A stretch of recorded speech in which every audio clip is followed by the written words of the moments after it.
Of those 235 trucks, 162 carried food. In addition, 4 tankers of cooking gas designated for the operation of essential infrastructure in Gaza entered the Strip as well. Today, between 10 a.m. and 2 p.m., the IDF paused operations in the Yafa and Al-Barouk neighborhoods in Deir el-Balach in central Gaza in order to enable movement of humanitarian aid. Commenting on reported ceasefire agreements, Israel will not give up on the destruction of Hamas, the return of all the hostages, and there will be no security threat from Gaza towards Israel. There will be no ceasefire. In the past, there were pauses for humanitarian purposes. That agreement was breached by Hamas. That's all for now. Thank you. I will take your questions. The first question comes from Dr. Abby Korb regarding the medication delivered to Gaza last Wednesday. Do we have any confirmation of them being received by the hostages as of yet?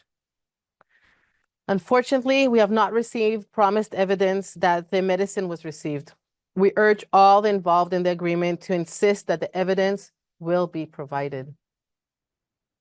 The next question comes from Hannah Julian of the Jewish Press.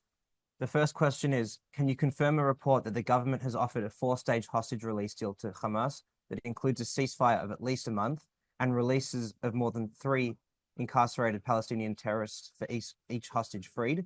And question 2, is there a response to UN Secretary General Antonio Guterres' statement that any refusal to accept the 2-state solution must be firmly rejected?